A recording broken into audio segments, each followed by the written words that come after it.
Salut les poulets! Alors, vous êtes père de famille, vous êtes actuellement salarié et vous préparez votre marathon. Oui, mais comment concilier la vie de famille et le temps de famille et le sport que vous pourriez pratiquer pour vous entraîner et vous préparer correctement à un événement tel que le marathon de Paris par exemple? Déjà, réussir à bloquer du temps libre. Du temps libre, c'est pas forcément évident. Alors à moins que vous ayez un jour de repos dans la semaine, ce qui est mon cas, moi c'est le mardi en général. Le mardi, j'arrive quand même à me débloquer au moins 2 heures ou 3 heures de sport complet, donc idéal pour placer une séance longue.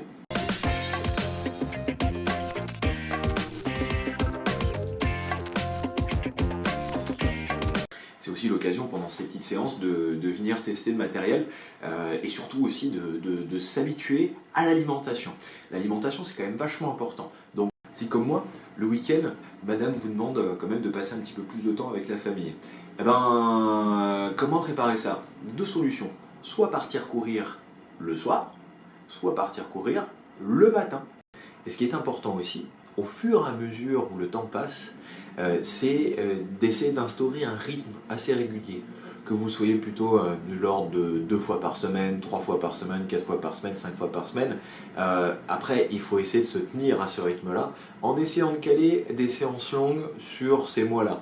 Par exemple, sur un mois de janvier, j'ai réussi à caler 2 semi-marathons.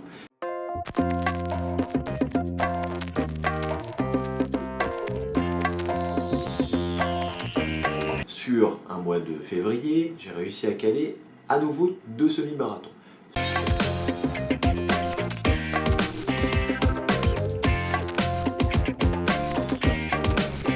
Sur un mois de mars, un seul semi-marathon et une sortie longue.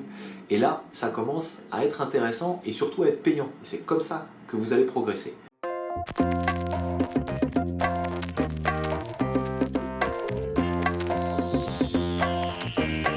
Après, il y a d'autres choses. Une solution que vous aussi, vous pouvez adapter facilement à votre mode de vie. Enfin, ça dépend où est-ce que vous travaillez. Bah, simplement, j'ai acheté un vélo. Et le vélo, je m'en sers pour aller au travail et pour revenir du travail. Ça, plus au moins 3 séances de course à pied classique dans la semaine, eh ben, cumulé, vous avez une préparation qui est intéressante.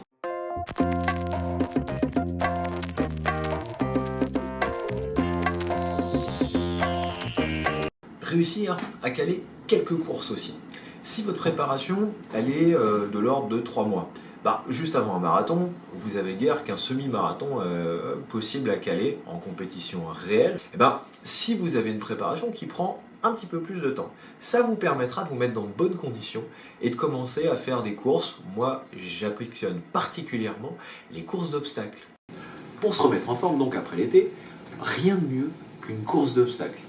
Donc, j'ai enchaîné marathon mud deck, qui est une course d'obstacles très fun, et ensuite enchaîné avec une course encore plus fun, puisque chronométrée avec un vrai défi, ni plus ni moins la Spartan Race. Spartan Race, extraordinaire course. Ça, c'est vraiment un truc à ne pas louper. Si vous envisagez un marathon, c'est beaucoup plus court, mais c'est beaucoup plus intense.